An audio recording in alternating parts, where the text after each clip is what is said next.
Okay, council, I think we can get started. I will call us to order.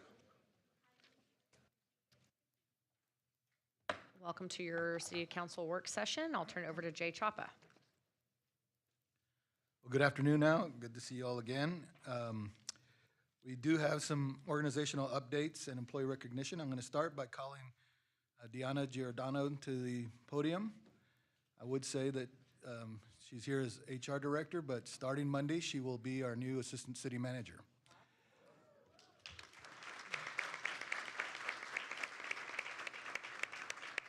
We went through an internal recruitment and interviewed folks on Friday. As you know, Richard Zavala's last day, he was interim assistant city manager, was his last day was this past Friday. So I'd like to get that position filled quickly. Our ACMs were part of a panel, and then I did interviews myself, and we all concurred with Deanna, and she offered her the job yesterday, and she accepted, and I told her she had 1 week to get her things in order. So she will be naming an interim HR director that will also start soon, but I'll let her do that at a later date. So with that, she's going to talk to the City Council about our upcoming job fair. Yeah, and before I start there, I just want to say thank you. It's been a privilege to work for the City of Fort Worth. I've been excited ever since the day that I've walked in, and I'm really looking forward to serving in this new capacity as an Assistant City Manager. With that, we have our 4th annual citywide job fair that we are looking forward to. It will be hosted this Saturday, April 5th from 9 to 2 p.m. It's going to be at the Amon Carter Exhibit Hall at Will Rogers Memorial Center. As in years past, we have on-site interviews that will be hosted, as well as a number of city departments. We have over 22 city departments that are represented at the citywide job fair, everyone from library to IT to municipal court to city attorney's office, aviation, Fort Worth Lab, TPW, environmental services, and a host more. There's free parking, so individuals that are watching, we encourage you to invite your family, friends, professionals that might be interested in working for the City of Fort Worth. If they park and enter through Gate 17, parking will be free. We also have vendors that will be on site this year, and so this is kind of a new resource. So Goodwill will be on site, as well as the Veteran Affairs Office. There will be home buyer assistance programs, Meals on Wheels, Fort Worth Credit Union, and then our Workforce Solutions here in Tarrant County.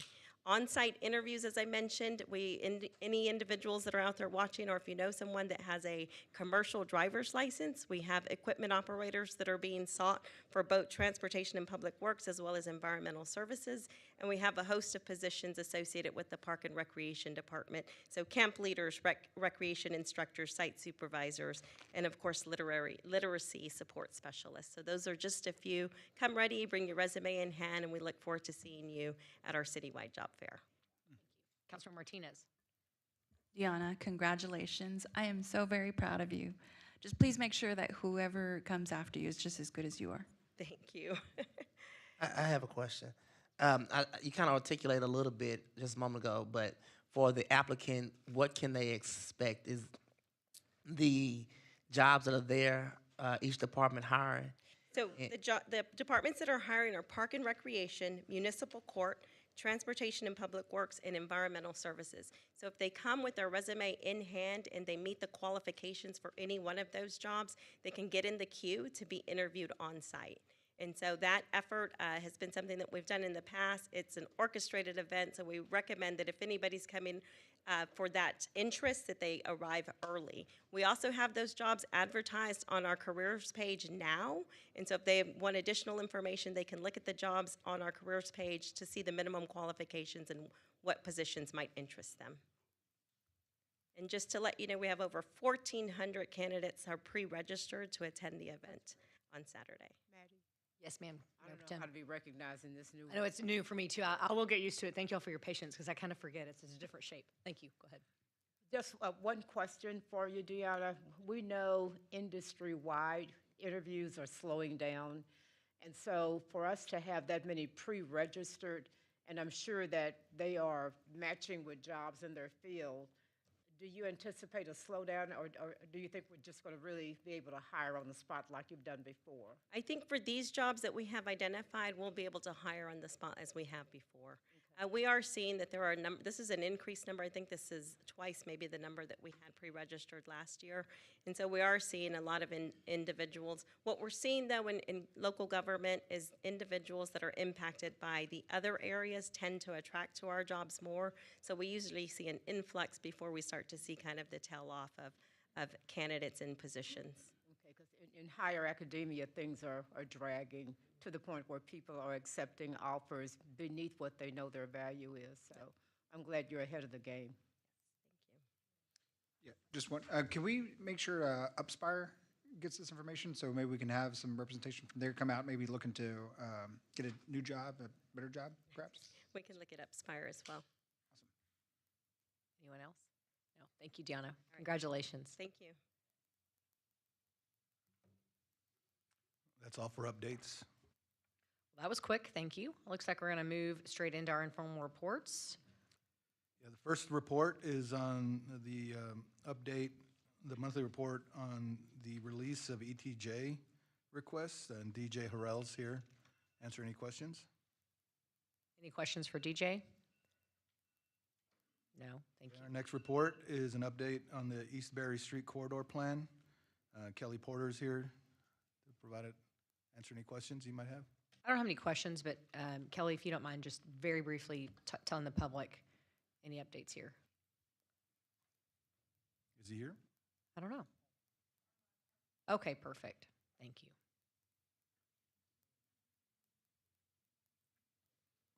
And I'll have a question for them too. Thank you. No, that's not Kelly. Good afternoon.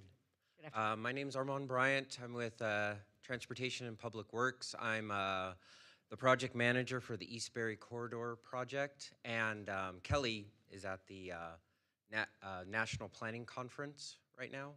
So in terms of an update, so after 18 months of going to the public, going to stakeholders, going to different regional partners, we now have a draft of the East Berry Corridor Street Plan that will be coming before you shortly. It encompasses a lot of the comments and concerns, as well as the priorities that were set forth and explained to us by the various communities, various stakeholders, and regional partners. That is step one of our overall East Berry Street Corridor study, which after the plan is adopted with the recommendations for the implementation of making improvements to the East Berry Corridor would come, what also will be coming before you is a schematic, getting approval for a schematic of the actual corridor itself for just ways for what we can do to improve it in terms of the actual safety improvements, transit improvements and such. And then after that would be the form-based code, which we would then also bring before you with the land use improvements as well to match the roadway improvements that would be done on the schematic. We'd also be bringing about master thoroughfare plan amendments as well to just bring it all together. And like I said, I'm here if you have any specific questions for me. Thank you, Armand. I have one quick question. I can turn it to Mayor Pro Tem Bivens. In the IR, it talks about the East Berry Street from Cobb Park Drive to US 287 is under consideration for the 2026 bond program. And as Councilwoman Beck brought up earlier today about the importance of design to the extent that we are able to prior to a bond election so that they're quote unquote shovel ready, is your intention then that this planning process would get us to that place with that particular section of East Berry? For fatal flaws, to make a preliminary actual design of the corridor along with phasing and potential funding opportunities so that it would then meet, so that it would be ready for the bond project that's being considered in for the 26 bond. But it won't be fully designed yet. Correct. Okay. So the design would be Eric, part to of answer it. your question, essentially, we would need funding for design in the 2026 bond to complete design in order to be ready to go to construction. What money in the 2022 bond did was allow for kind of an initial planning effort for the entire corridor. So as we address the corridor in portions, we have a complete concept of how that should be executed with public engagement. Okay, thank you. Mayor Pro Tem. I don't know how long you've been here. How long have you been here? With the city, 3.5 years. Okay, then I'm comfortable asking this. At some point, there was a disconnect further east on Berry, and as you drove, no, further west, as you drove east, you guys were calling for on-street parking, specifically as you approach Lake Arlington. Do your plans still call for on-street parking, specifically near Berry and Stall Cup? So there was some concerns from the residents, and that note has been made in the plan about restricting that parking at that area. Yes. So, That doesn't Mayor answer Pro my Tem, question. to answer your question, the parking has been removed from that proposed cross-section. Thank you. That's all. Good Thank you. answer. I have more questions, but they can easily be handled later, so I appreciate that. Don't mean to derail the conversation. Jay. Okay, the next report is overview of the Historic and Cultural Landmarks Commission. And Laura Leibowitz here to answer any questions. I have a couple questions.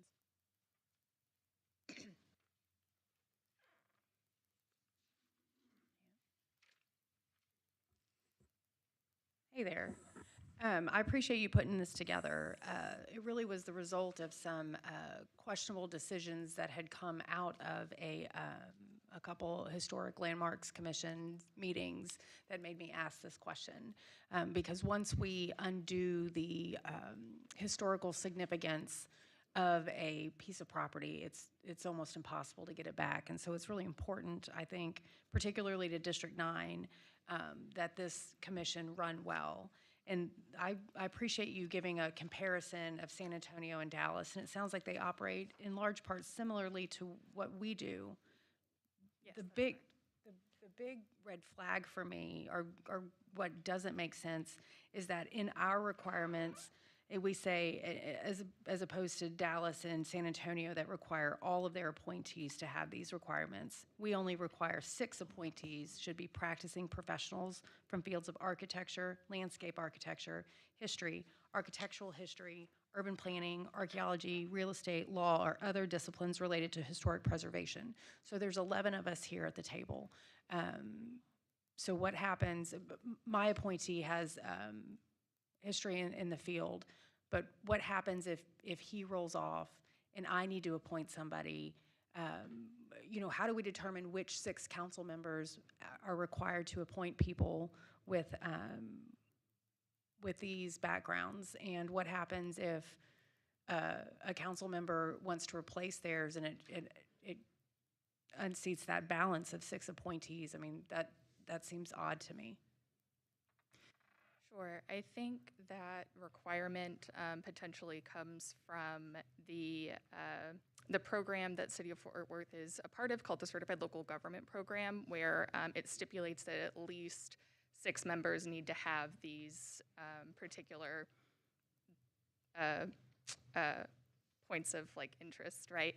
And in our ordinance, it also says that there needs to be a vested interest in preservation in general. So it doesn't necessarily have to be, all of the appointees don't necessarily have to have those particular jobs. So it's been difficult in Fort Worth to find individuals that meet these standards. They do it in other cities. And they require all 11 members to have that appointment. I think, do the other cities does San Antonio and Dallas, for example, have the same program that we have? I believe so. Mm-hmm. Okay. So I'd like to see a change. Let me be clear. I'd like to see a change that all 11 members have some sort of level of expertise that we've outlined in here. I think that it's only fair that all of us here at this council seek to appoint people that meet these qualifications instead of just putting that onus on 6 of us. Thank you. And to be clear, I'm not sure if San Antonio or Dallas actually meets that. Their ordinance might say that, but their commission members may not actually meet that either. Well, I'd like us to strive to do best, so we can have our ordinance say that. Any other questions from staff? I've Yes, got Councilmember Bivens. Got a couple of them for you. And I would encourage you to provide formal education, which we can coordinate with, TCC and other universities. I have 2 issues for your department or your division. I remember when I removed the historic designation for Stop 6, it created a lot of angst for people, but that was because of the lack of education. And so I think you need to make sure that the public is aware of how we deem appropriateness of being historical. Even though you may have a house built in 1922, the base housing was a lot in my neighborhood in Stop 6, came from Carswell. But once you add that garage, it's no longer historical. And once you add that den or make some type of workroom, people didn't understand that that impacted that designation. So I think we have to do more in educating the public on the front end. And for those of you who talk in terms of car payments, consider if you have a car, you drive it off the lot, the value goes down, and you end up being upside down is a term I think most people know. That's the way housing was when it came to historical designations, because folks didn't realize they were upping the number, working against them in getting that designation, and people did not understand that. Fortunately, we had a number of people who really wanted to work with us, and that's what brought the housing boom in Stop 6, because developers would not build there because they had to build according to a group of people who were pretty vocal at the time. So education is really important. One big issue I have is the lack of stewardship, if you will. Historic Carver Heights, every once in a while you get people buying property in that neighborhood, and but for those citizens, we would see the historical designation being impaired because people come in building wrought iron fences. They don't want that.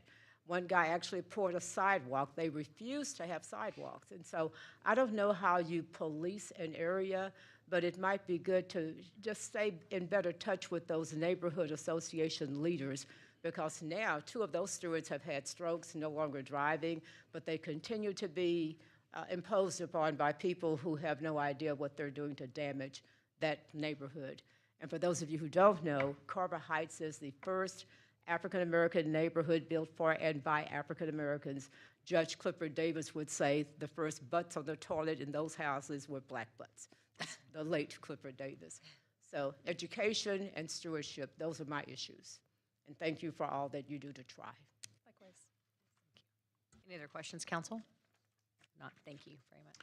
Okay, the next report is pavement markings update, and Martin Phillips is here, I believe, to answer any questions. Councilmember Flores? I have one question on that, on a related note.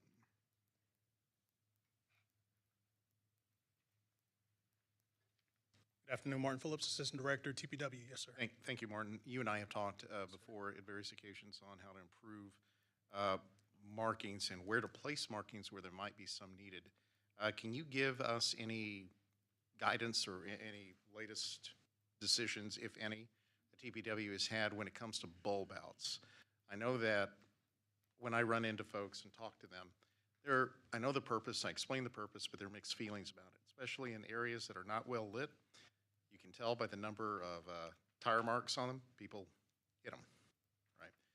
Has TPW considered maybe doing some kind of reflective markings or paint, around the bulb outs? Absolutely. We actually had a meeting with Councilmember Beck fairly recently to talk about 7th Street. Same kind of an issue. And so we're looking at some of those things. It's not necessarily pavement marking related up front, because what we're talking about are raised areas, right, with curb that we're hitting. So what we talked about in that instance was the potential of removing those and then replacing that bulb out with striping. So you're not hitting anything, you're rolling over the striping, but it also prevents you from vehicles from parking adjacent to a roadway or drive approach, et cetera, where the bulb out is preventing a vehicle from blocking sight lines. So you can see if vehicles are coming as you're trying to pull out into the roadway. Okay, very good. And I know that upcoming, as we continue talking about implementation of street improvements, per the traffic study done in the stockyards, bulb outs were talked about for, exchange. So whatever TPW thinks is a good, improvement, on that theme, please implement it there. Absolutely. And we are planning a meeting with you in the very near future, along with some of the other team that's working on the capital project in the area, as well as Mr. Payne, to sit down with you all and kind of talk through a plan that we developed in conjunction with him, the NPO, and some of the other officers in the area. Good. It'll be kind of a comprehensive discussion about what we want to do there, what we think would be best. Right. Okay. Look forward to it. Thank you. Absolutely. You're welcome. Carlos, I'd drive down West 7th before you do that. I'd take a walk down West 7th to see what you don't want. Thanks, Elizabeth. What you don't want. What you don't want. I have one. Councilman Williams. Yeah, thank you, Martin. On the pavement markings, just curious, based on what you've seen in the field, how our markings are holding up. I know a few years back when we first started having the conversation about the need for additional striping, we were seeing that some of the markings were fading fast and wasn't sure if it was because of volume or application, whatnot. I'd love to hear more about that. Yeah, well, and the first thing I'd like to say, we get a lot of compliments from residents on the new striping that's out in the city. In terms of what we used to do and where we are now, I think if you look at that IR, you'll see a number of different materials that the team, and Quinnell Johnson is in the audience with us. He's our engineering manager that's over that. And I've asked Quinnell to really dive into pavement markings. Let's figure this out. And so that's why you see a number of different materials. And so right now we're strategizing on the cost of the material and the application, in terms of traffic volumes and environmental impacts. And that's across the board. We're also doing that with signage too, where we're looking at how the sun is impacting it in one area versus another, and how one striping area might last a lot longer if it's the same material. And so we're really trying to strategize that. We haven't really completed that yet. It takes a little bit of time, but we're also reaching out to other municipalities to have those discussions, particularly those with the same climate as ours. How are you dealing with this issue? And so, we could have a deep, nerdy dive into pavement markings at any point in time if you'd like. That's helpful too, and I thought it was helpful also on public record, because I know down in Southwest Fort Worth, our residents have seen that y'all are always responsive to address striping needs where needed. But I think it's important for the public to know too that this is a conversation we're having, that we have a certain expectation for how long the striping should be in place, and for them to know that we're having conversation of how do we ensure that we're getting the maximum shelf life on our striping going forward. Yes, sir. And we did reach our goal of 2.9 million linear feet. And also in the IR, we talk about the fact that it's a little bit slower in the winter due to climate, but we do pick up in the spring and the summer. And so we're actually ahead of schedule again due to Quinnell Johnson and his team's efforts there. Thank you. You're the man. Councilor Martinez and Councilor Beck. Oh, yes. Martin, I just want to say that I've gotten really great feedback on the roads that have been striped in District 11, Warger, Biddison. But how are you doing on budget? Are you going to be able to complete all the projects that you have at least tasked for fiscal year 2025? Yeah, for our work plan, we're using that strategy in terms of that fund, the cost of these materials, right, to help us determine where we can use those materials. The budget is a big part of that strategy to make sure that we have enough to reach that goal. Okay. There's just some street bumps in District 11 that haven't been painted, but they are a part of this budget, so that's why I was asking. Thank you. If you would have your office reach out to me, we'll get those addressed. Councilor Beck. I just want to say thank you. When we brought this up several years ago, staff was TPW staff was so incredibly responsive, and management was also incredibly responsive to put the funding into our budget. And you've done wonderful things with this, and it's one of those projects that our residents can see immediately, and they can see that the city is working for them. I mean, I've said many times, I was teaching a teenager to drive on streets with no pavement markings, and it felt a little like I was taking my life into my own hands on multiple occasions. So thank you all for all of your tremendous work on this. Appreciate it. Thank you. And bulb outs with striping probably makes sense on exchange so the horses don't trip. So the horse, yeah. And if you, I drive Hewlin a lot early in the morning, so you can see how the reflection is quite different right there. And then, anyway, from a safety perspective, I can see why it's been effective. So I'm pleased to see it included as a listed here. I did not know what it was made out of, so now I feel like I can throw that out there as trivia. People in the car with me. So there you go. ma'am. Thank you. Thank you, Martin. Next, reports, readoption of the tax abatement policy and other updates to economic development incentive policies. Sorry, I don't have a question, I just have a request. It looks like there's some changes being proposed, especially C and D down here, but we won't see it until maybe 4 or 5 days before April 22nd. If we already know what those are, can you just share it with our offices, those provisions? Or he's here to connect. We don't have to today, you could, yeah, if you want to, you can, but just. Yes, to answer your question, we can share with all of y'all. And then just so you know, for item C, we're adding the Woodhaven area. So we're increasing the number of target areas from 11 to 12. And then we'll certainly share with you all the little technicalities of the language that we're removing. You're welcome. The next report is a readoption of substitute judges. And Chief Judge is here to answer any questions. Judge, I'm more than supportive of the IR. I do have some questions about salary, if you don't mind, for our substitute judges. What is the current compensation for substitute judges? Municipal court? Excuse me, they're paid at $50 an hour. So the current recommendation is $50 an hour? Yes, ma'am, right now. So I'm concerned that is not near enough money. I know that you've probably heard that before. Yes. And for this body to consider it, think about what a private attorney in the market makes. And these are men and women that are really dedicated to provide a service to the city of Fort Worth and municipal court. So you would have my full support to recommend additional pay in the very near-term future. When was the last time they got a compensation raise?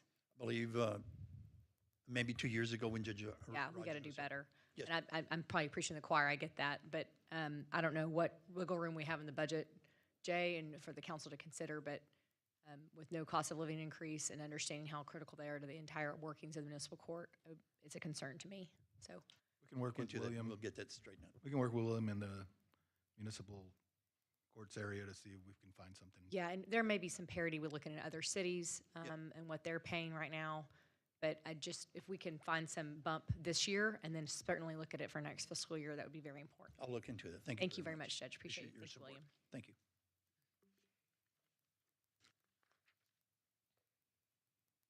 That's all of the reports. There you go. Okay, council. Any questions on upcoming M&Cs from your packet? Boards and commissions? Any questions there or need to change? Or zoning cases? Any or all of the above? Okay, with that, we're going to turn it over to Dave Lewis, Parks and Recreation Director, to receive an update on the Tarrant County Vietnam Memorial Project update. And I believe we have a few guests here today from our Tarrant County Veterans Association that put on such a great Veterans Parade every single year. And maybe Dave is going to recognize them as well. But thank you for this challenge coin as well, sitting at our dais. Thank you, Mayor and Council. Dave Lewis, Director, Park and Recreation Department. I'm very excited to be here today to talk about this important project that we've been working on for a few years, and we do have some great guests today that I will recognize as well. Today I'm going to talk a little bit about the foundation and the work that they've been doing, a little bit about the project and the timelines as we move forward on this project. Veterans Memorial Park is just off Camp Bowie in Council District 7. It was dedicated in 1923 as about half an acre. And there have been military association with the site since 1950. You'll probably recall the memorials there include the Medal of Honor for Horace Carswell, Charles Pendleton, and Robert Law. Also the 36th Division in World War I, World War II, the USS Fort Worth Memorial Plaque, anchor, and armor-piercing projectiles from World War II, and of course the World War II Veterans Memorial Stone. A little bit about the Tarrant County Vietnam Memorial Foundation. It's really the group that has spearheaded this effort. They're an all-volunteer 501c3, and the phrase "never to be forgotten" is more than just a catchphrase for them. It really is the impetus of their mission to lead this effort to design and install a Vietnam War memorial to support the local veterans who sacrificed in Southeast Asia, with ultimately the goal to salute the impact that those who served and paid the ultimate price had for our country. A little bit about the background. They really started this project in 2020. They came to the Park Department with this proposal to honor the 223 Tarrant County veterans who died in war or due to the war. They wanted to provide a place to remember and educate the future generations about the war. The memorial will also include artwork by local artist Michael Pavlovsky, who is also here in the audience today. Some of the members of the foundation that are here today include Jim Hodgson, the president. Bruce Zielsdorf, the vice president communications coordinator. Damon Harvey, the treasurer. And then also Bob Williams, secretary. Gentlemen, please stand for a minute so we can recognize you. Thank you very much for all you do.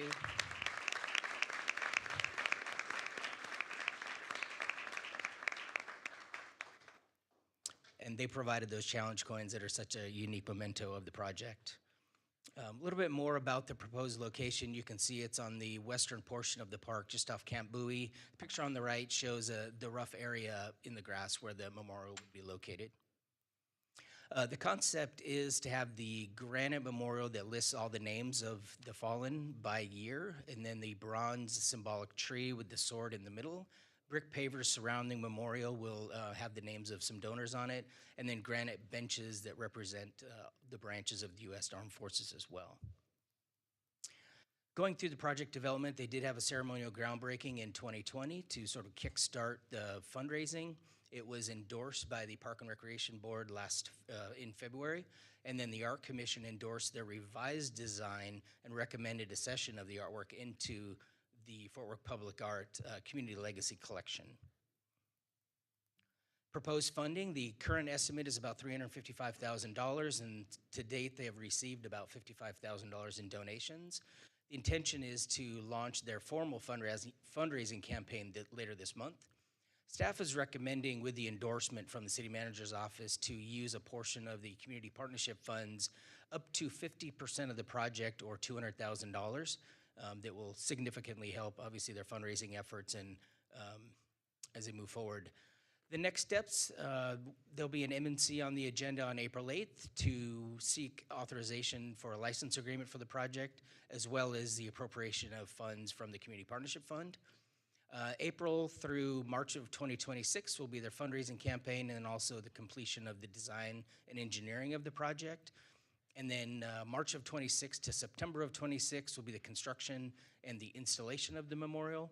And then the dedication is expected to be on Veterans Day in 2026. Obviously, if they raise funds faster and get through design faster, some of it would change, but obviously that's a great target date to have the dedication. So at that point, I will entertain any questions. Questions from council? Councilmember Hill. Well, first of all, I just want to tell everyone thank you for coming today. Jim, Bruce, Damon, Bob, and Michael. We've met a couple times, and I really appreciate the time and energy y'all put into this project. And the $55,000 you raised to date is really impressive. Y'all have done that really through grassroots efforts, and I'm sure the city support is going to help leverage additional funds. In addition, I think this gives the city an opportunity to reevaluate Veterans Memorial Park and what it really should be and could be. And so this will be very additive to that. I know the neighbors and the city itself is very grateful for your work on this. Councilmember Bivens. I'd like to hear from someone about the fundraising levels. I think the public listening right now, if there's anyone in your group who can tell us what those levels are, because I'm ready to write a check, okay? Don't leave without it. Keep asking till they say no. I think it would be good to know. First of all, thank you for your time and thank you for having us. I'm Damon Harvey, the treasurer for the foundation. Yes, we have raised a little more than $55,000 at this time. We have various fundraising levels. We have levels that just basically start at like $5,000 all the way up to $20,000. And there will be an edifice that is there that notates the people that meet those different levels between there. So we're definitely looking for help from the community as well as the various cities. Just as a note, City of Fort Worth itself had 168 people not return from Vietnam. And the average age of people that died in Vietnam as a whole for our country was 23, with 60% of those being between age 18 and 21. So I just want to let y'all know that right there, because that is very impactful numbers. And even more than the money can do. So, And can you share the website in case people watching right now? yes, ma'am. Yes, ma'am. The website is https://tcvmf.us. One more time, like you're on radio, say it. All right, https://tcvmf.us. And I know all of us are going to put that on our website and in our newsletters to try to help raise this money. Thank you for all you do. You're welcome. My pleasure, and it's the least that I could do. Just one thing, Mayor. Yes, Councilmember Larsdorf. So one, thank you, Dave. I'm super excited about this project. I love District 4, but I am jealous of Macy. She's got the Veterans Memorial Park. Been down there a few times as we look for some other ideas and things to do out there. I think whenever earlier in our bond conversation, I made a comment about art. It wasn't exactly friendly. However, I think when it comes to memorials like this, it's extremely important to have them. And I think it's the least we can do for those who did make the ultimate sacrifice or who are willing to make that sacrifice. My dad fought in Vietnam.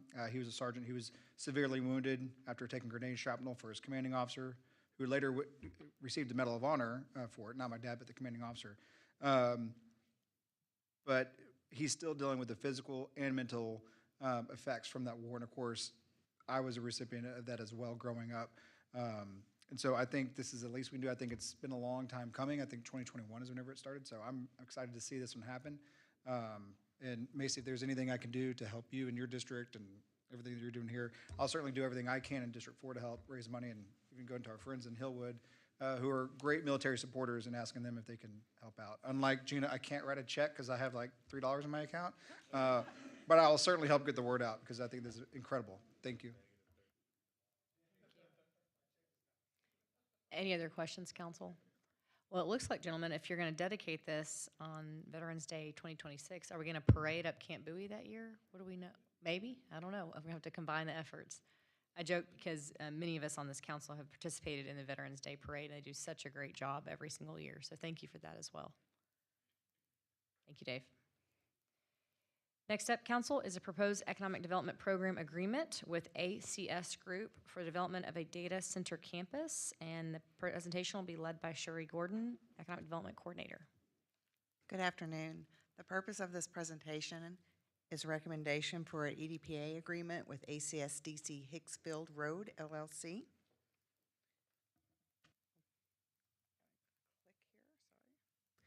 ACS is a global leader in infrastructure development with over 135,000 employees worldwide, headquartered in Madrid, Spain, with operations in over 25 countries. It's the #1 contractor in the U.S. through subsidiary Turner Construction and the #1 data center builder in the U.S. Top clients for data centers in the last 5 years include Meta, Microsoft, Google, Apple, and AWS. Local notable projects through Turner Construction include DFW Airport Terminal F at $840 million, TAMU Law School, Fort Worth at $165 million, and the TCU football stadium expansion at $101 million. This agreement would be with our subsidiary, ACS DC Hicksfield Road LLC, and one or more of its affiliates. The project location on the right side of the screen, you can see 35 West going north, and the off-ramp that goes 287 to Decatur. And then you can see if you move over, there's the business 287 Decatur. This is approximately in the area of Hicksfield Road and that 287 business. You can see in the aerial that there is a industrial development that's there and industrial park. And then to the other side of the screen where we see the footprint, it's 77 acres primarily, but 107-acre greenfield site. That's greenfield site today is zoned agricultural, so the footprint is bringing us under 7,000 annually due to the agricultural exemption.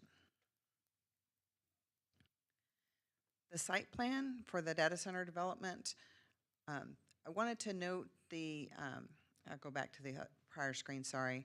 The Encore substation that's in the area, you can see near the footprint, as well as a Chisholm Trail battery energy storage system. This makes it a great location for a data center. They'll also build their own private substation. That's included in the footprint here. But part of what we wanted to point out is they're leaving a buffer to the right where there would be potential residential. So you have the development more to the left side of the footprint. The design and number of buildings is still under consideration and subject to change. Our current configuration shows 4 buildings. It could be 2 larger buildings, but it would still approximate the footprint of this design.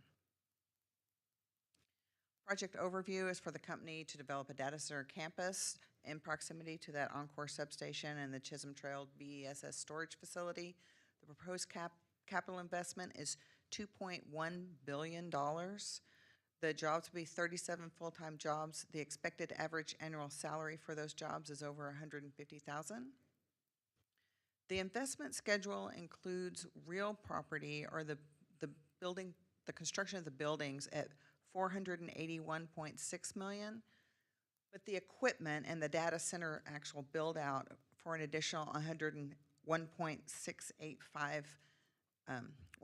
billion. Shows the approximate delivery schedule of those 4 buildings. So the company commitment of the $2.167 billion, again, $481 million in the real property investment or in the construction of the building, another $1.6 or $1.7 billion in business personal property, or that's the equipment that goes inside the data center. The project timing is in 2 phases. So the first phase completes by December 31st, 2031, and the second phase completes by December 31st, 2034. With the total or cumulative, again, by that 2034. Again, the average annual salary over $150,000 and with 15% of hard construction costs going to BEF companies. So the proposed incentive is a little bit different. We're structuring this as a 10-year EDPA or 380 agreement grants that starts when half of that incremental BPP or equipment has been completed. And at that time, we would start at a 35% agreement. And then once all of the equipment is completed, it would increase to a 70% incentive on the BPP for a full term of 10 years. Part of that structure is to incentivize to put the equipment in. So sometimes with data centers, you see concerns about building the building shell and then not going forward with the data center. So we're being real thoughtful about how we wanted to structure this in order to incentivize the project. The grant payments are subject to company performance requirements. Failure to meet the minimum investment in phase 1 is default. Failure to meet the minimum investment in phase 2 would result in the rate remaining at 35%. Failure to meet the average salary results in the forfeiture of that annual grant. Failure to meet full jobs commitment results in a proportional reduction of the grant, and failure to deliver the 15% of hard construction costs to BEF companies results in a 10% reduction of the grant, and additional rights, requirements, and penalties as negotiated. So for that project summary of the $2.167 billion, 37 jobs, 150,000 annual wages, we're recommending an incentive proposal of up to 35% that increases to 70% in phase 2. The taxable value at $1.968 billion, slightly off from what you see in the investment due to what we would recognize as the appraisal value, with their estimated benefit at $46.4 million, the NPV of that benefit at 31.2, city participation 2.1%, estimated ratio 46.7, net new taxes gross to the city at $57.9 million, NPV of that 41.6, with a payback of 3.47 years. So our recommendation is to enter into a 10-year EDPA agreement, starting at 35% and up to 70% of the business personal property taxes, and with our MNC for consideration on April 8th. Open up for questions. I did want to recognize that we do have members of the company here with us today, and happy to have them for the presentation. Questions from council? Councilman Williams. No questions about this. Just in general, I know that we had a data center in District 6, and certainly there's a number across the city, and it's an important market to fill. By what criteria do we evaluate whether or not projects need incentives? And I'm sure there's going to be more coming down the road. So just want to have a better understanding of how that will work. No, it's a great question, and in general, we're looking for, if we're talking about a data center, you're looking for one that has a dedicated customer, and we know who that dedicated customer is. And in this case, we don't know yet who the dedicated customer is, but we know who their customer base is, and it's impressive, right? So we're looking for the overall investment. Part of it is we're looking for where does it make sense to have a data center? We want those near the substations. We want to be thoughtful about where the residential development is also in the area. And then you want to look for a company that has great backing and the ability to bring the project to fruition. And that's kind of key in, I think, in the data center industry right now. And we think that this company does. That's really good. That's helpful to know. I know y'all do a great job along with city management. We have a strategic plan, and so I thought that was important to know, and so appreciate that. Thank you. Any other questions from council? Mayor? Yes, Councilor Hill. I know we have some representatives from ACS here. Would y'all mind coming up real quick and just giving us an overview of the organization?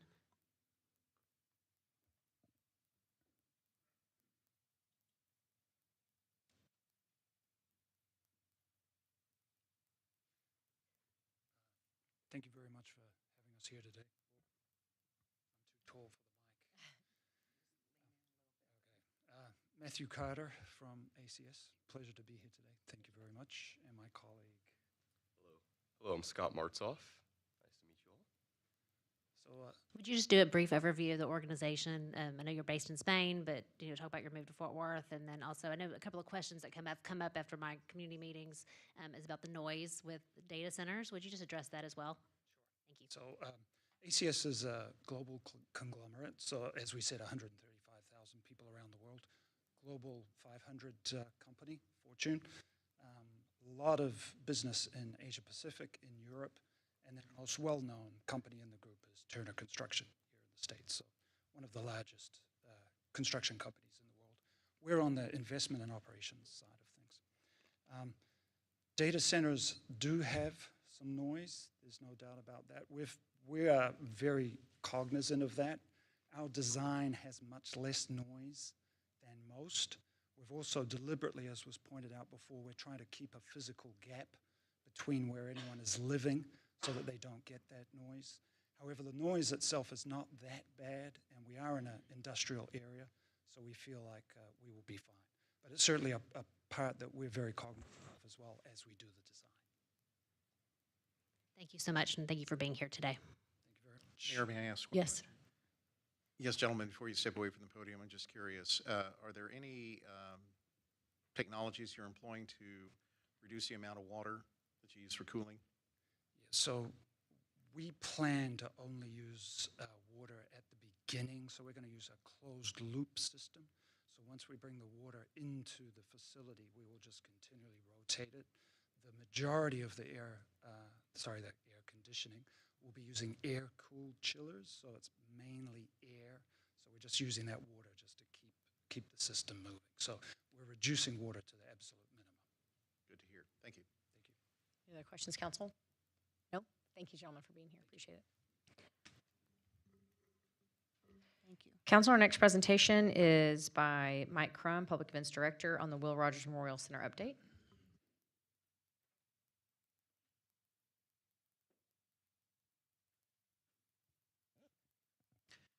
Mayor and Council, good afternoon. I'm Michael Crum, Director of the city's Public Events Department, here today to talk to you about activities at the Will Rogers Memorial Center. Okay, and I'm new at flying oh, there we go. All right. Okay, so what are we going to talk about today? We'll take a quick look at how things went out at Will in FY24.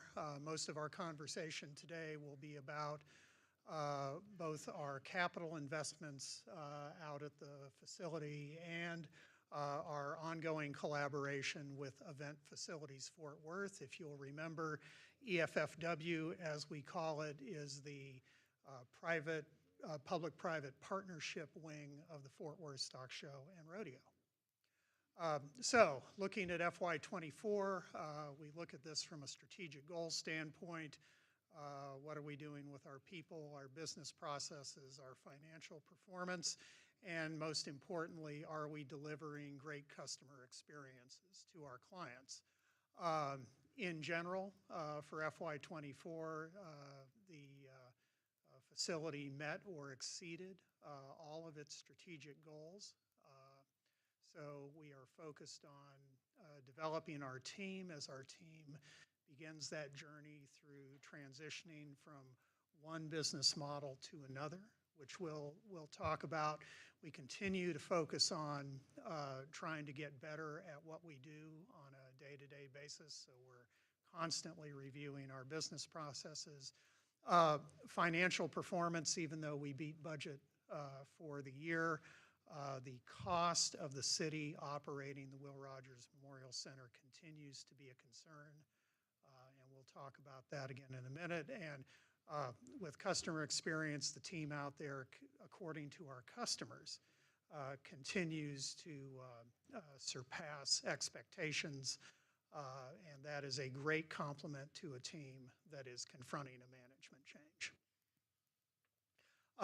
We talk about financial performance, and you can see from this graph that the cost of balancing the operating budget for WRMC continues to grow. And this is a concern to us because every dollar in occupancy tax that we use to balance a budget is one less dollar that we can put into capital projects. And really, if you get to the essence of why we're talking about changing the management model for Will, this is why. Capital expenditures continue to increase rather dramatically in FY24. Most of this is the investment that the city made in the sheep and swine barn, although there is ARPA funding and culture and tourism funding that also goes into this $37 million number. And is representative of the momentum now out at Will Rogers in terms of investing in the facility. If you look at where we are in terms of where we've been with investments and where we're going, with the $37 million that went into the facility last year, plus the budgeted projects that are happening in FY25 and beyond, most notably the Phase 1 renovation of the Coliseum at Will Rogers at $47 million. We currently have $112 million committed to the facility. We've already started renovation work. You may remember a few weeks back we did an IR on the renovation project. First step was to start renovating bathrooms out at the facility, and I think what you find in facilities that have a lot of mileage on them is that back when they were built, bladders were bigger, and so you had facilities that were smaller, and so that has changed over time. We have to rectify this, and this will be part of the Phase 1 renovation work.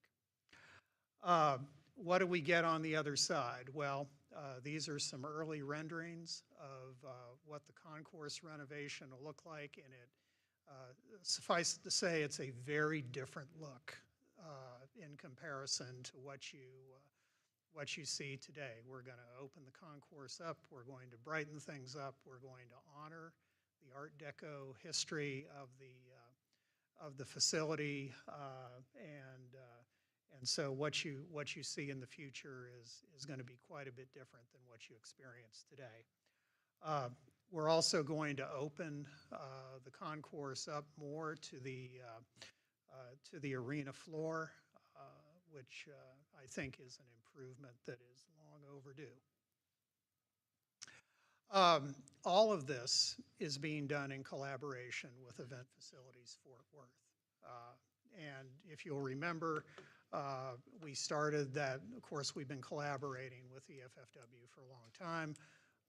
Last year, we started to formalize that through the approval of what was called a management services agreement. And if you'll remember, the management services agreement permits the city to empower Event Facilities Fort Worth to manage capital projects on the city's behalf.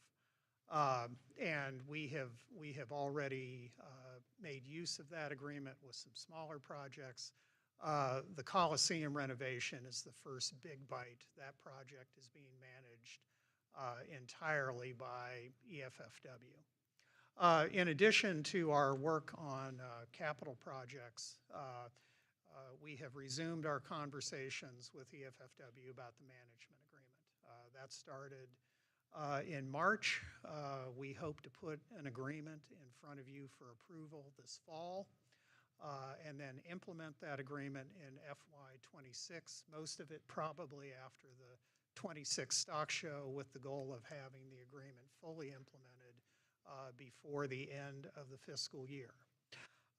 While we're working on that, we also have to think about the future of the facility. So we're going to again be partnering with the EFFW on a capital needs assessment to update the study that I think was last updated in 2018. That'll be identifying what I would call the basic blocking and tackling of capital maintenance and capital replacement for the facility.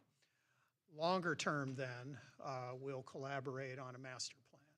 And the master plan will set the stage for the series of improvements that will take place when we celebrate the 100th anniversary of the Will Rogers Memorial Center in 2036. With that, I'll take your questions. Questions from councils or comments? No? Looks great. Thank you, Mayor. Very much, Mike. Thanks for all your coordination. Okay, council, next item on our agenda is the proposed amendments to the Urban Forestry Ordinance. LaShondra Stringfellow, Development Services Assistant Director, will provide this update. No, it's true. What do they call her? I forgot. The Lorax is out of the room. So speak slowly, because Mayor Pro Tem Bivens is very interested in this topic. Oh, I absolutely She'll be back in, but anyway, you can go ahead. Okay, so good afternoon, Mayor and City Council. I'm LaShondra Stringfellow, and with me, who will be tag teaming on this presentation, is our urban forester, Jacqueline Ingram. So we'll go ahead and get started. So really quick agenda on what we're going to be talking about today. We're going to go through a background, including project milestones that we've taken in order to get to this point. We'll be talking about the applicability and exemptions of our urban forestry ordinance, changes that we propose, penalties, which were really important for Mayor Pro Tem Bivens, and next steps in future implementation. So just real quickly, we'd like to remind you of our urban forestry history.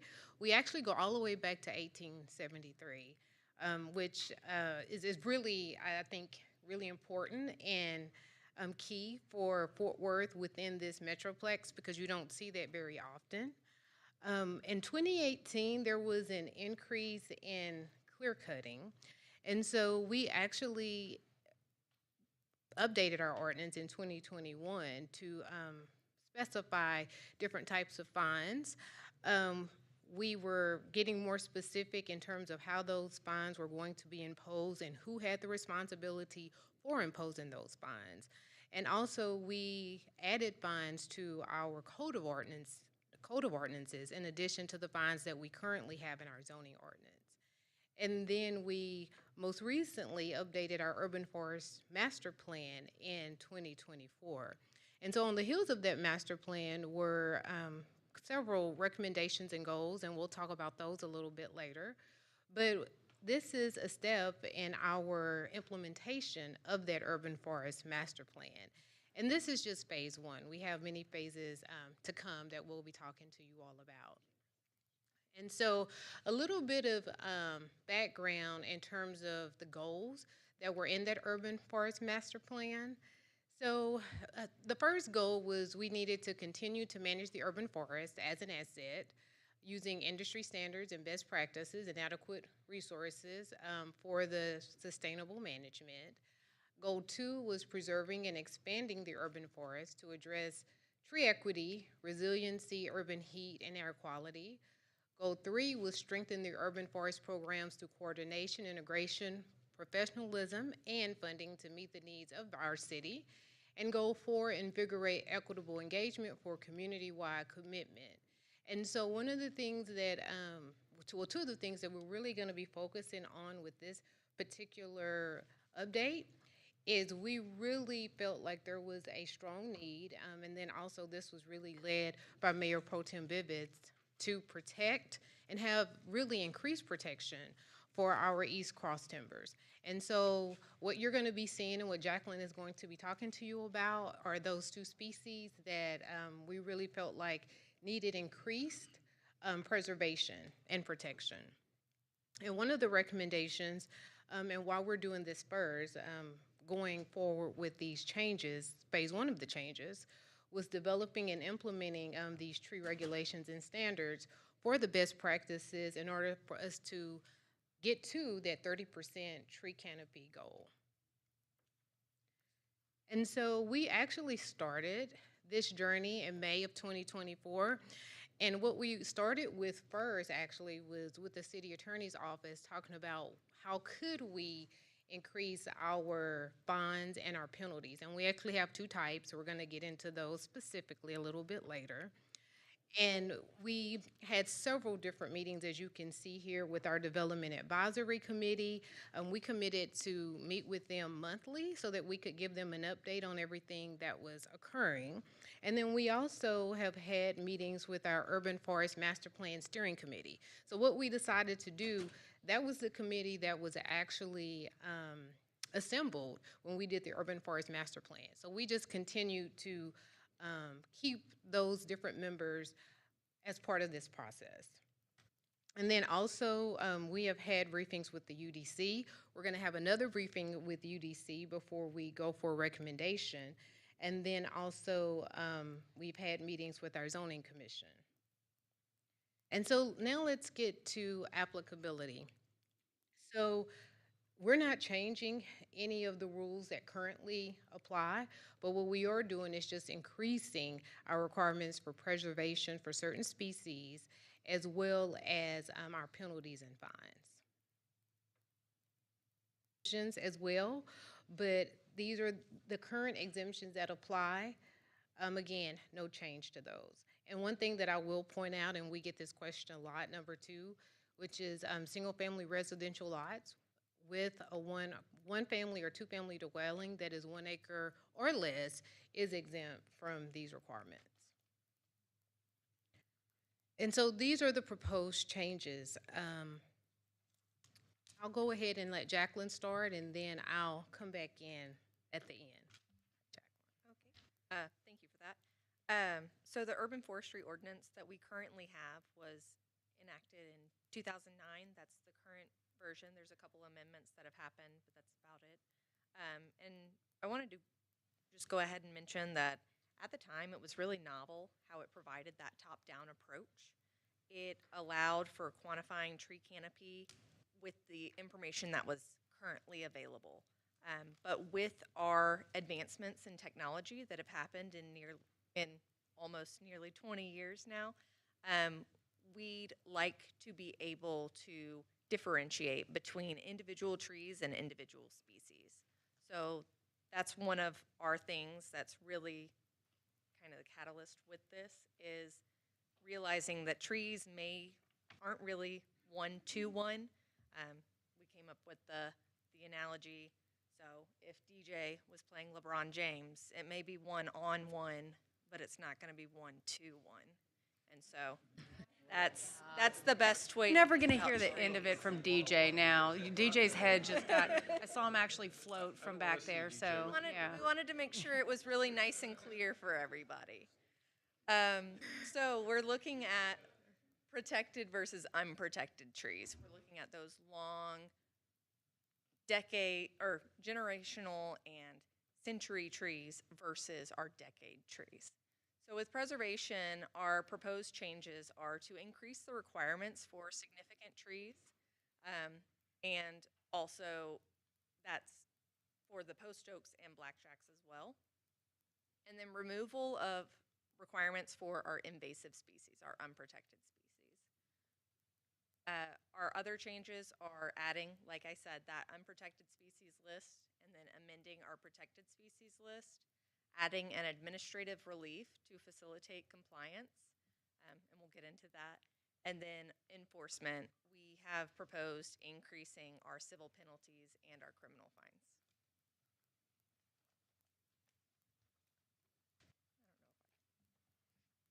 So for preservation, we currently have 25% for all species. So again, like I said, that top-down approach. Mitigation for our significant trees is for all species at 27 inches and larger at diameter at breast height, so 4.5 feet off the ground.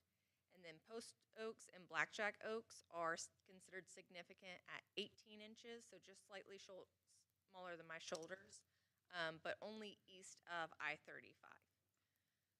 So our proposed changes are to do 50% canopy preservation requirement for post oaks and blackjacks. Those are our cross timbers oaks, and these are trees that cannot be propagated, or at least it's extremely hard to propagate them. So what we have is what we have, and if we're going through cutting them down, we can lose them all.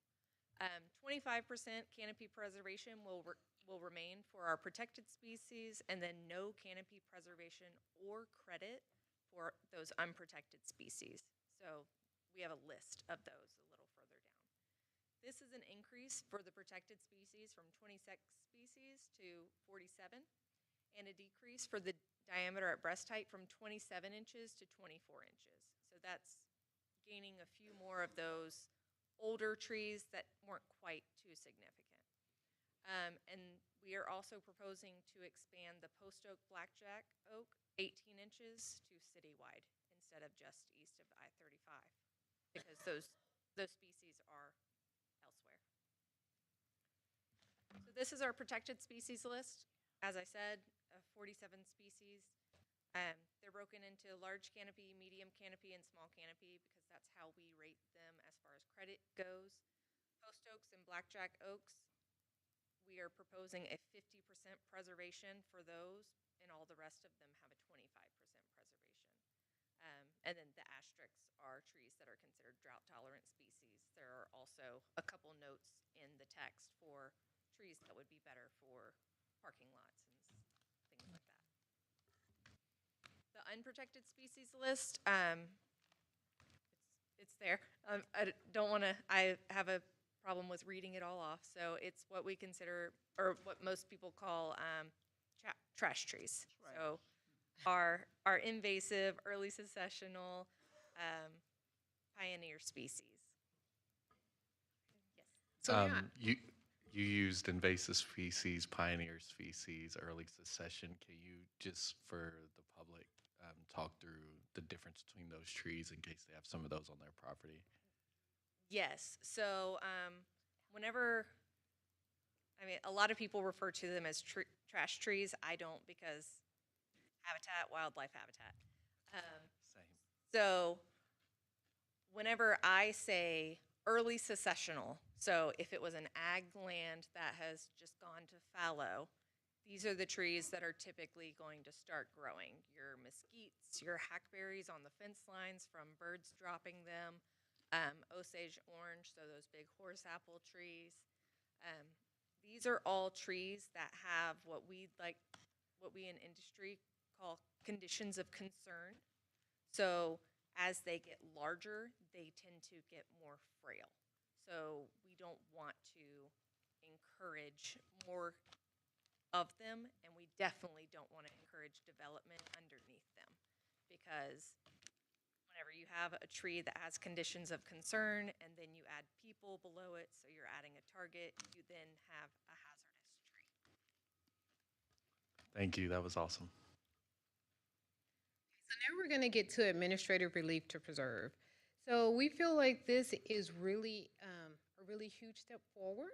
And the reason being is because we are now adding more protections for more species and also just lowering the protected number from 27 to 24, we felt like there could be some instances where we could have developers who could be in a situation where, you know, I could protect all these trees.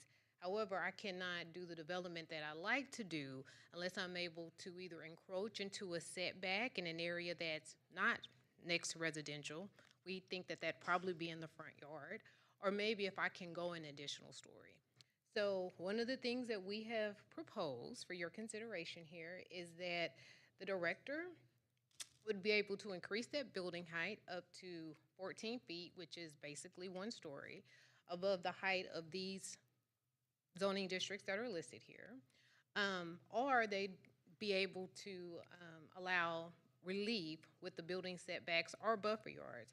However, if those setbacks and buffer yards are next to residential, those would still have to maintain. So typically, where you'd probably be looking at this would either be in the front yard or either on the opposite side where residential would not be located.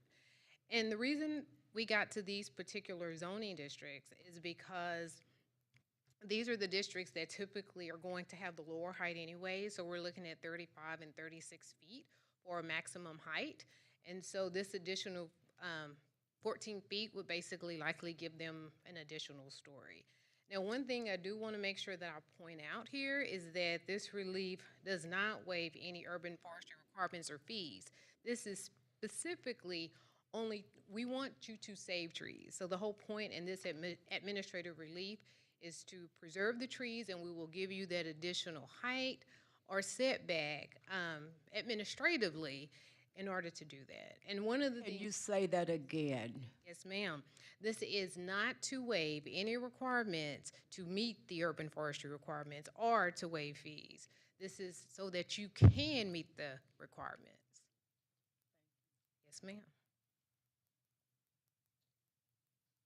And these are the conditions that DJ or the designee will need to consider before making that change. And again, this was really important because what we were looking at, and, you know, city attorney, I really want to give them props because they worked really hard on trying to make this vision become a reality with how this could work.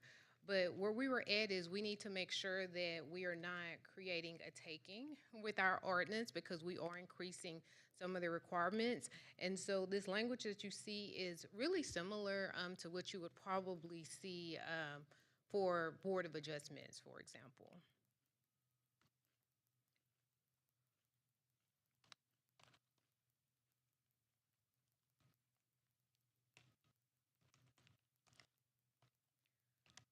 And so if you all don't have any questions on that, I'm gonna turn it back over to Jacqueline to talk about our criminal fines and civil penalties. Mayor, I have one question before we move on. Mayor? Yeah, go ahead. Oh, okay. LaShondra, since we enacted our urban forestry ordinance, how many tree canopy assessments has the city performed? Yes. So I'm going to, Jacqueline did a lot of research on that. Thank you, Jacqueline. Are you prepared to answer that? Sorry, I only barely heard what you. Oh, okay.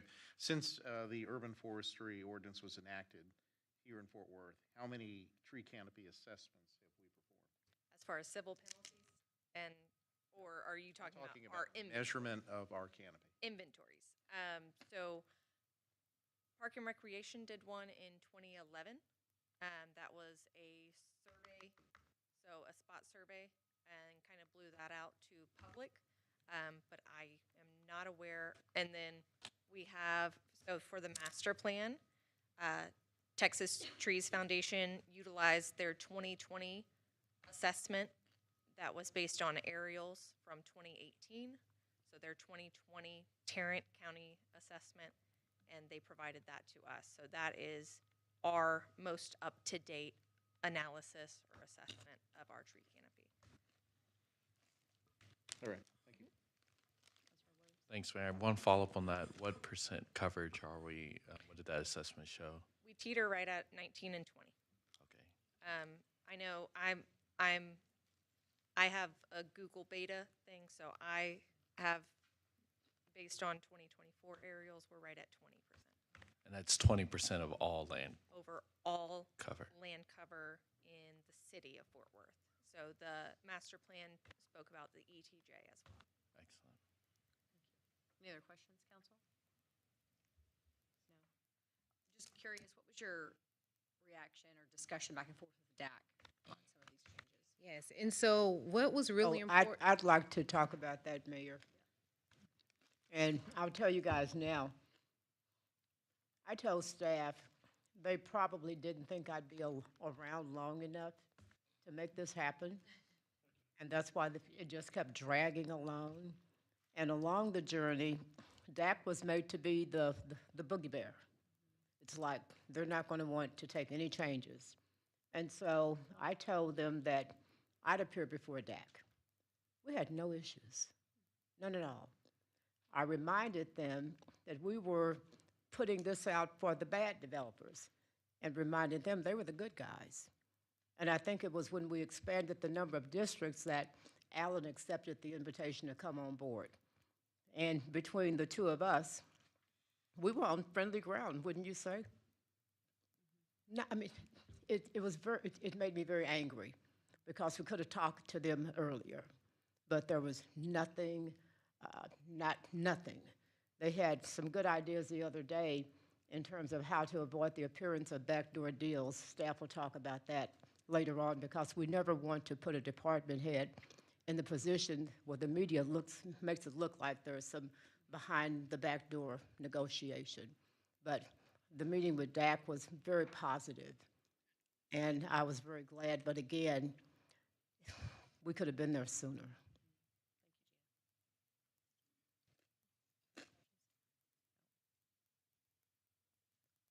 Okay, so moving on to our criminal fines and our civil penalties.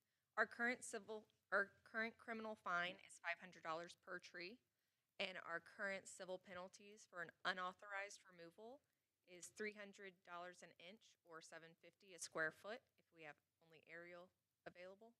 And then unauthorized for significant tree removal, so that size, that 27 up or 18 up for our post oaks and blackjacks, is $600 an inch or $15 a square foot. Our proposal for this amendment is to increase that criminal fine to $2,000 per tree, which is the state maximum for a zoning ordinance violation. And then the civil penalties are for protected trees only, so our protected species only.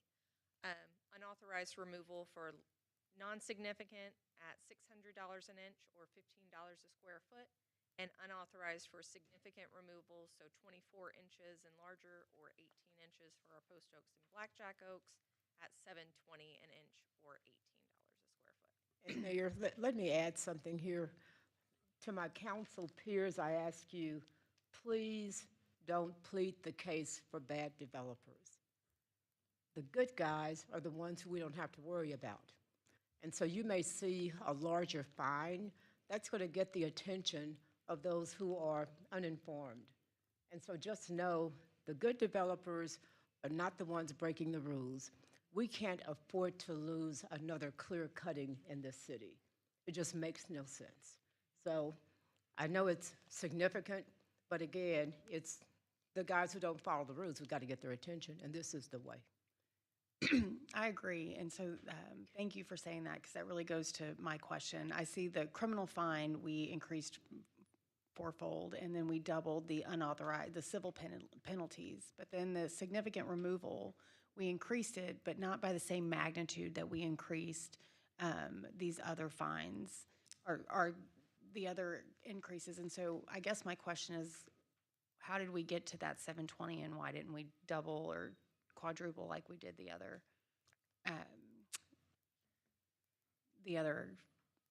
penalties?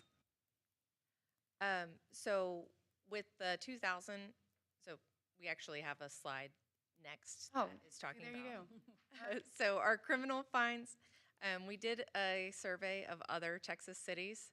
So for Arlington, Austin, Bedford, Benbrook, Colleyville, Dallas, Dripping Springs, Grand Prairie, the rest of those, They have $2,000 per tree, which again is the state maximum. Houston has a weird thing that talks about 500 a day, but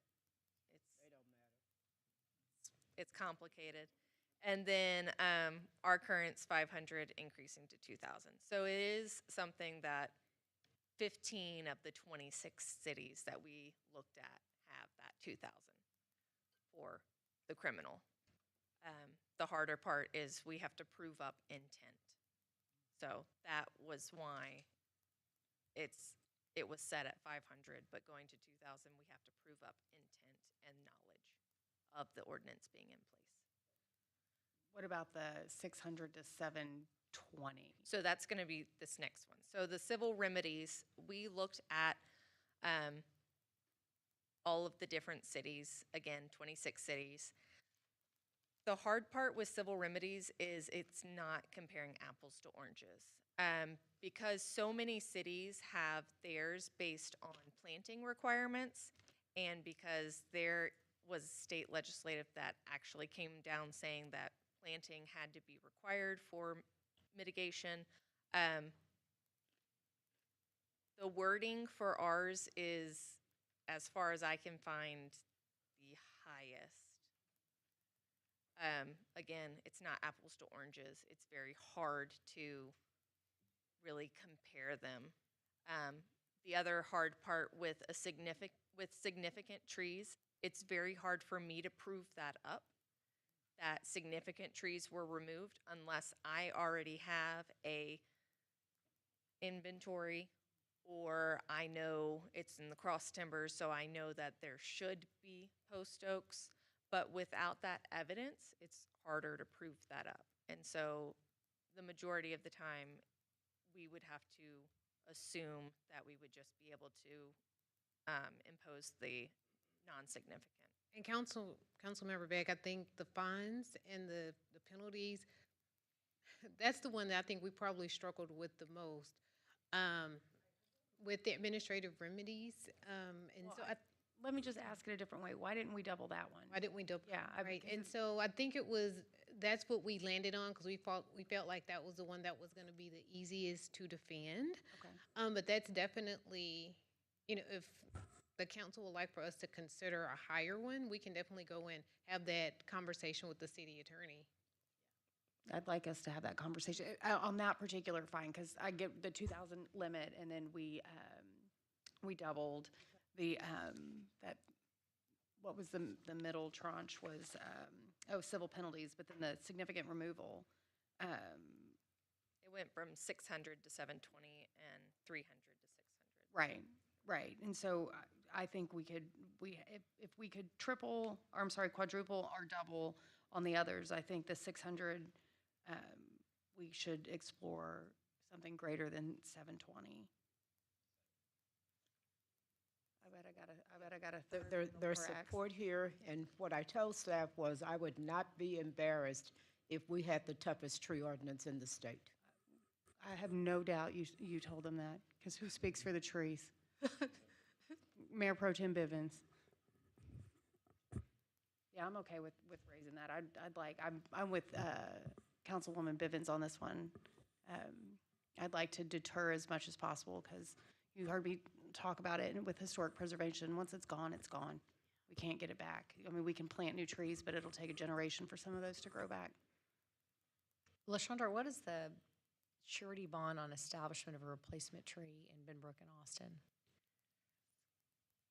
I'll let you talk about it.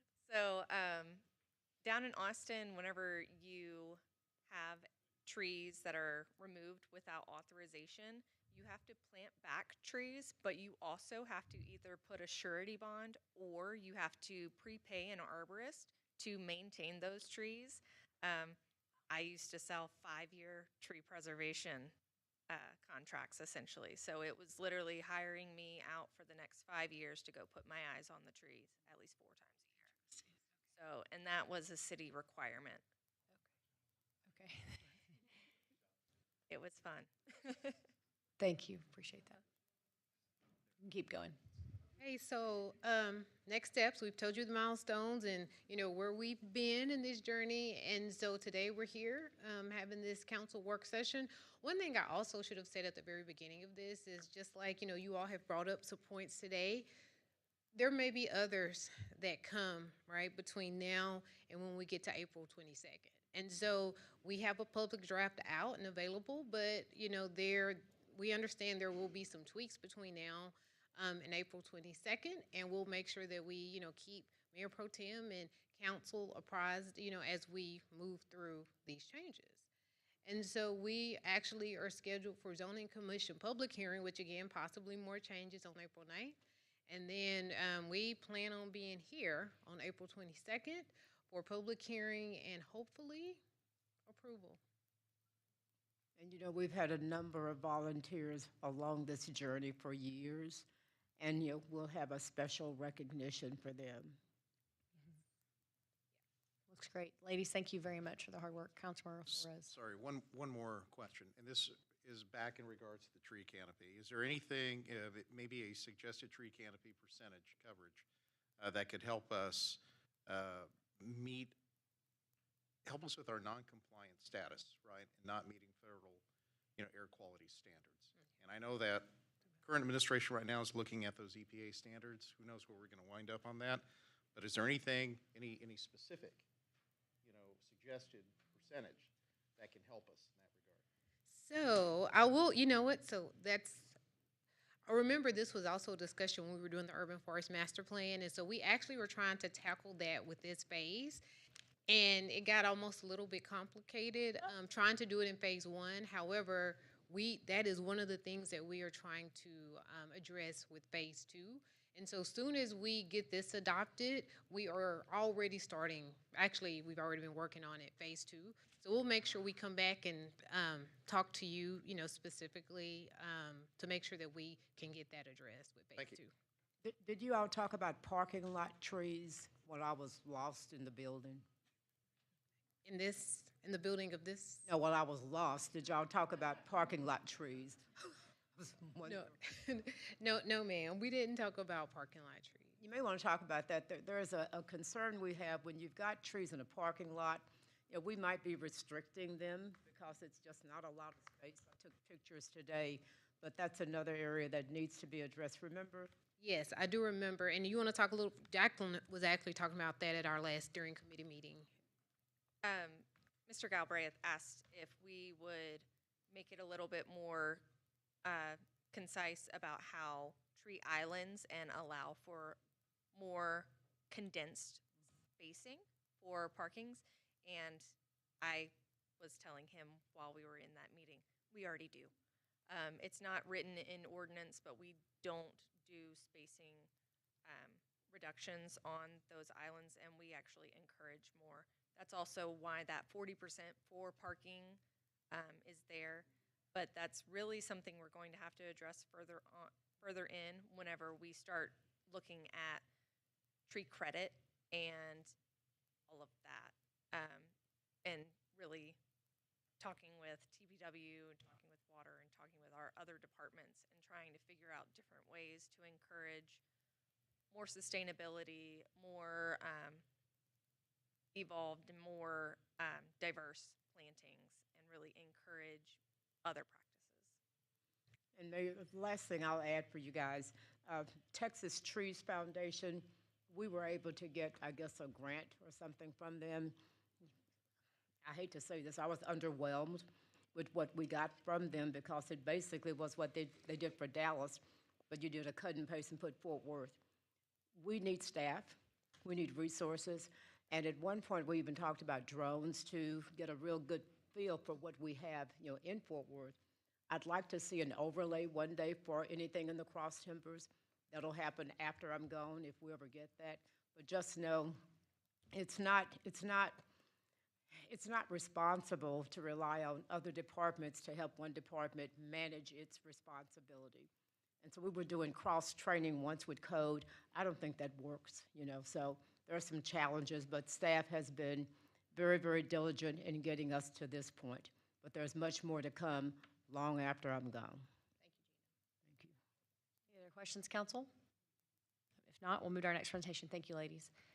Last presentation, council, is the capital project gap funding update with Christiane Simmons, 4th Lab Chief Transformation Officer.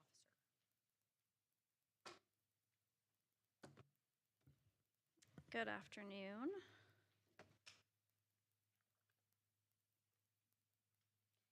All right, I'm here to brief you on capital funding gaps. Again, we haven't talked about this since about January, but I think I have encouraging news today. I'll try to keep it brief.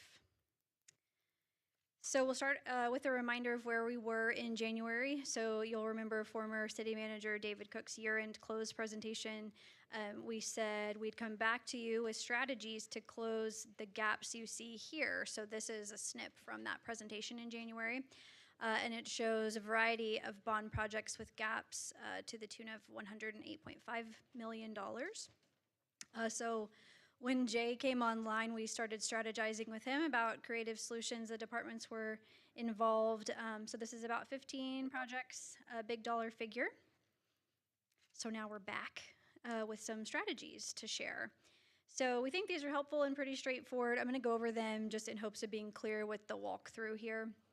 So we start with the $108 million from the previous slide.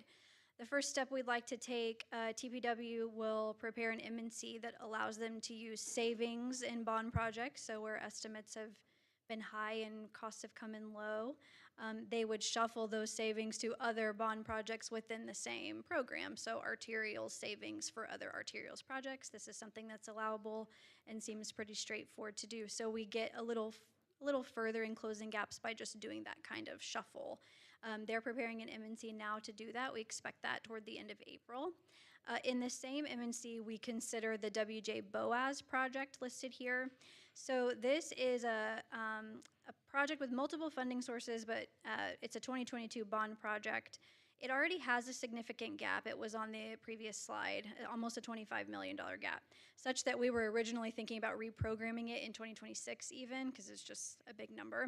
Rather than do that and take it back to the voters, what we'd propose to do, the department proposes to do, and we agree, is use that WJ Boaz project budget to continue closing gaps in other arterials projects, same as step one, and then instead fully fund the WJ Boaz project through tax notes with existing debt capacity.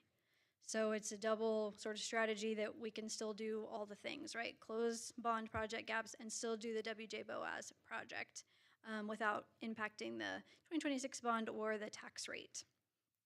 So that's that. At the bottom, skipping sort of to the bottom section, you can see the 3 projects, arterials projects that are meant for construction in 2025, where those first 2 steps would help close gaps. Then that third section, the 2022 Neighborhood Streets Program, you've heard Transportation and Public Works talk about being short there, just because cost estimates and cost of construction has really risen. So we'd also propose making them a little more whole by allocating $10 million also through existing debt capacity and tax notes. And then you might remember we've included another 5 for them in the proposed 2026 bond program to make the 2022 Neighborhood Streets Program whole. So those are the strategies. Let me keep going and make sure that it's all clear. So existing debt capacity, here again you see reprogramming WJ Boaz West half. This is the full gap project amount. It's not the full project amount, but it closes the whole gap. And then the $10 million for neighborhood streets. And then the other piece needed for Avondale Hazlitt. So you see a partial gap resolution from shuffling project residuals around, and then we close the gap completely in tax notes. So we would propose issuing additional tax notes in the amount of 45.95 million. Now I mentioned in the bond workshop this morning, just briefly, and I'll touch on it again now, we're watching appraisal activity very closely. We always do, but we're really watching this time just to see the impact of TAD's reappraisal plan and some of the other activities going on. This is maybe one of the times that I felt less certain going into April and July about what appraised values will look like. And so while we feel really confident about capacity for this 45.95 million, it is likely that we'll consider pricing these COs and these tax notes a little later than is typical. We would usually price those in June. We're considering pricing those in August instead after we have certified values from the appraisal district. We get those on July 25th. So it'd be a bit of a faster turnaround, but we're willing to do that just to be conservative and safe, right? So we're not having to back ourselves into a tax rate change or play catch up in any other way. Jay? Are y'all talking to Councilman Blaylock? We are. Okay. If I could add, one of the rationales behind this, and I actually brought this to Reggie and the finance team, is that these projects have already been approved by the voters. So it's not taking anything to debt that hasn't previously been approved. So these have been approved. We have the capacity now to be able to fit this much into it and to be able to move these projects forward quicker before they continue to get more expensive and a bigger gap comes forward. So that was the rationale behind moving this forward. The second piece, which is being more on the conservative side, is the actual pricing of the debt service that we're going to be bringing to City Council that you saw the presentation by the Finance Department a couple of weeks ago. We typically would have that go forward. We would price it in June. Council would approve it by the end of June, and we'd move forward. My concern is on the longer term is we want to make sure that the appraisals and everything comes in to support the full amount so that we, if nothing else, we know what the full impact might be on the operating budget side if we go forward with the full debt finance and we have no wiggle room on the debt service side of the tax rate. So we want to know what that is before we start getting into full budget deliberations. And so we're just pushing it back basically a month and a half or so, a month, so that we can be sure of what we're doing moving into the budget season. So that's what. Wait, on that point, I think you partially answered the question that I had. It was going to be specific to WJ Boaz, but it really does apply to all these. I understand the shuffle, and how that works. Does it introduce any other delays to project implementation? But I know that's dependent on some of those things you just mentioned. The only potential delays based on what we were going to move forward now is just the actual pricing of the bonds and approving those, being instead of June, happening in August. It's a couple of months. I don't know that it's going to impact. It would be a bigger impact if our debt capacity gets completely eaten up, and we have to then have no wiggle room when it comes to trying to set our operating budget for next year. Okay, thank you. Any other questions, Council? Nope. Okay, Thank you. a little bit more. We have more gaps good. to solve.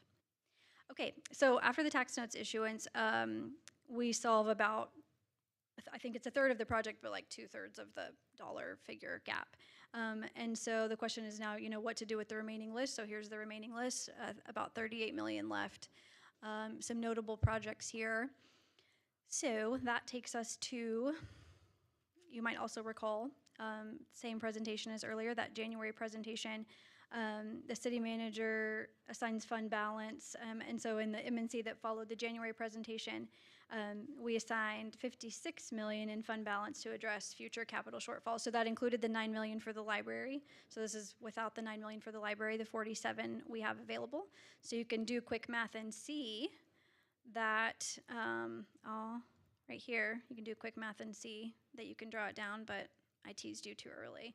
From the 47 million, we've done 2 things and another 2 things coming to draw down what's available. So on March 25th, you approved 2 MNCs that drew down that amount a little bit for the Village Creek settlement and acquisition, and then the Adventure S Court repair, which you'll recall. There are 2 more in queue for parks bond projects from 2022 that have small gaps where they're ready to award the contract. That leaves 39 million available to assign to projects. So then when you take the 39, you can draw down the existing list and see that you can close all the remaining gaps that we know about at this stage, and you'll leave yourself 1.1 million in that general fund assigned fund balance for capital. So a little bit of room left there. So that's great news. So if all of that sounds good to you, then what will happen next? You'll see that MNC that I mentioned that TPW is working with Finance Lab and others on that shuffles those project surpluses around within the same bond program. And then as bond projects get ready to award, you'll approve those M&Cs and you'll see that we're including a use of assigned general fund balance to close those funding gaps when you do that. And then lastly, you'd consider the ordinance for approval to issue debt and tax notes for BOAS, the Neighborhood Streets Program, and the gap resolution on Avondale Hazlet, again, within existing capacity, and that should come due on May 13th. And then in a final, but wait, there's more slide, the $9 million for the library. So remember, we had about $16 million from the sale of the Central Library. We spent $6.5 million of that to purchase the new downtown library location. And then you'll also see an M&C forthcoming for the remaining $9.5 million, which helps with phase 1 of renovations at the downtown library. So then that assigned amount will be fully drawn down. And that is all for me. Questions? Questions from council? Yes. Yeah, thank you. This was a really good presentation. I know during the last budget, we were racking our brains on how to close the gap. Am I understanding correctly that we've closed the gap completely from those discussions with this strategy? Yes, this closes every gap we know about from the bond projects. There's one left from 2014 on this list, and then you saw all the rest from 2022. Awesome. That's really great news. That takes some pressure, I think, off of all of us. The other question I have following up on that is, what are the implications to this funding approach on future budgets? We don't think there's any. That's what, and just to ensure, that's why we're delaying the pricing on the bonds until August. Got it. Thank y'all. Well done. It's really Yeah, good. and then just as a more general note, when we think about 2026 estimates, we're continuing to revisit those because of just sort of the crazy inflation we're seeing. And, I don't know if this was just a big estimating problem, or I don't think so. I think it's just sort of unprecedented inflation, which I showed you in an earlier bond presentation. So we're continuing to revisit, as we get closer and closer to the bond to make sure that we're using aggressive inflation factors and that kind of thing too. Any other questions, council? Thank you, Christiane. Great job. Thank you. Appreciate you. Council, that's the conclusion of our presentations. We can entertain future agenda items if you have any. Councilmember Beck? Yeah, I have one. I'd like an IR on the different types of parking options we have for our residential neighborhoods, whether they're restricted signs or parking sticker programs. Anyone else? Yes, Gina? I think yours is more fun than mine. I doubt it. Okay.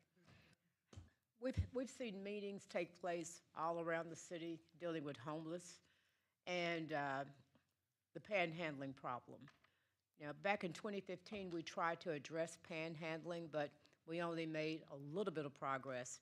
But I'd like to get an IR and hopefully eventually, an agenda item dealing with the panhandling issue. I can tell you at I-30 and East Chase, they are organized like labor.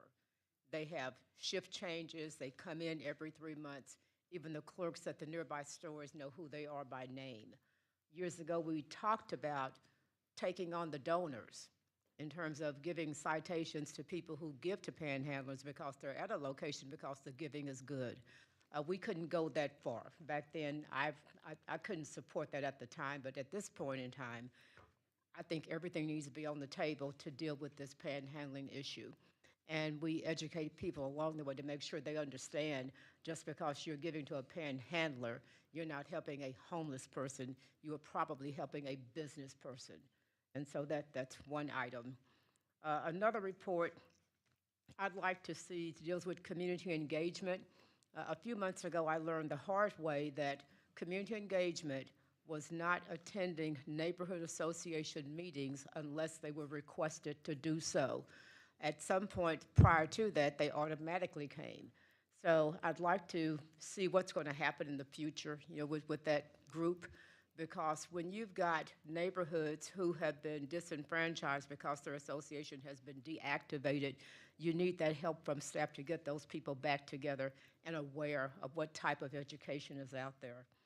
And I'm going to say this, and I don't want it to be the wrong way, but I do need to get a report on the role and marching orders of the NPOs. If you know your NPO, you are in love with that NPO. People know how to call the NPO, but the people who don't are the ones who complain the loudest and they don't have the information that they need. So what is the role and the marching orders of NPOs? I would like to see special projects like they focus one period on what I call hobby cars. And those are the 59 Chevys that people buy and think they're going to fix up.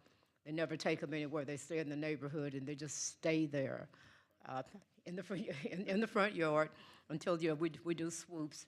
The projects like that, but also projects like when you drive and see a whole bunch of crap, somebody's got to turn it in, whether it's code or the NPO. So I'd like to know formally what is the role and the marching orders of NPOs. So that is the only thing I had on here. Yeah. Charlie. So I would second Mayor Pro Tem Bivens' thing on the homeless standpoint too. I know, I guess there's a predecessor who came up with the idea of possibly having a fine for those who give. And I think if we gave residents an out to say, I would, but I can't, because once they make that eye contact, they feel compelled. So I think maybe if we give them an out and put those same signs there, it's like, hey, don't forget you could get in hot water over this. So I would support that too right now. But my IRs actually have 3, which I think is a record for me. First one is for Deanna and HR, or I guess whoever's going to take over HR. We talked about this briefly earlier, but I would like to see what it would cost the city to offer city employees an entire day off for diagnostic testing. With my wife's recent cancer diagnosis, it's really brought to my mind about what are we doing for our employees to offer them time to go get their testing, because I'd also argue that there's probably a cost of not allowing them that opportunity in terms of how long they're off work or treatment plan. So I'd like to see what that cost would be, so we can offer a further incentive for them to go out and better take care of themselves and their families. Second is it's related to the fire department. Decatur recently passed a $500 lift fee for facilities. In doing so, it's not that they made a ton of money, but they saw a 60% decrease in call outs for the fire department for lift calls for facilities. They should have staff on hand to be able to do that and not use taxpayer services to do that. I talked to the fire department. They said they receive these calls all the time. And so I'd like to see if, I'd like to get more information on those numbers and see if it's something the city should do as well, start finding or having a fee for those lift calls for facilities, not homes. Last one, also related to public safety. We recently had the talks with between MedStar, bringing them under fire, and then the civil service component and those protections. I'd like for us to start the conversation for our marshal service too, to find out if there's anything that can be done there. They're our first line of defense, aside from our new handy-dandy vest here behind our chair. We know that unfortunately there are some of those crazies out there that would wish us harm, mayor, council, and staff. So we ask a lot of them. And so I want to make sure that we're doing right by them and see if there's a way to bring them under the civil service protections. I know POA fully endorses it. So I'd just like to kind of explore that as well. Oh, thank you. I actually had 4. And last one, I would like an update from code if at all possible, and legal on an update on the ordinance fee for those bandit donation bins that we're seeing more and more of. And as the weather gets nicer, we're going to start seeing more of them. So I'd just like an update on that. And that is it. Thank you. Jared? Thank you, Mayor. Charlie, I second that as well with the marshals. So I'm looking forward to that report. I have one request for an informal report. I know last time when Tanya gave us an update on the new city hall before we were here, we had kind of a sidebar conversation in that conversation about the cost of lunches here. And I want to have an informal report to look at that more closely and to have a formal conversation on that for the next work session. And in particular, what I'd like to know is what are the possibilities of an employee discount program for lunch here? Especially because we're in a low access area for employees. You have to drive across the bridge quite literally to get food. And I paid, I think, $16 or $17 for a salad for lunch when I had it here. And I can't imagine giving up an hour's worth of wages for lunch at the place you work. So I would like to explore opportunities for an employee discount program to help folks stay here, any lunch, and I'm sure there's probably cost savings by them taking their lunch back to the desk and not leaving the site. So anyways, I'm looking forward to having that conversation. Anyone else? Council? Yep, I see. I'd like to request an IR on update on illegally camping, and then also the homeless high impact pilot, please. Anyone else? Yes. Yep. I have three. An IR on the speed bumps. I know we don't actually do speed bumps anymore, but there's a new thing that they're cushions, speed bumps, people. I want an IR on it. The process of getting those implemented in certain areas. Also, kind of maybe an IRR presentation on community centers that are not ADA compliant. I've been getting quite a few complaints as if there's a fire or there's emergency. Some of our handicapped are not able to get out the front door. The back doors are not ADA compliant. So it may be just like a simple ramp of how we get those ADA compliance in our budget.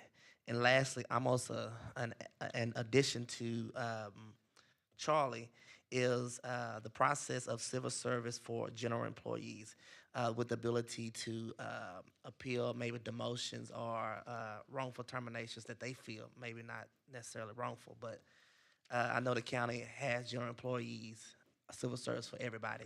And so I've received a couple of informations about that. So if I can get an IR or update what that would do to our budget. Yes, Carlos. Yes, and I've discussed this to some extent with staff. I'd like to see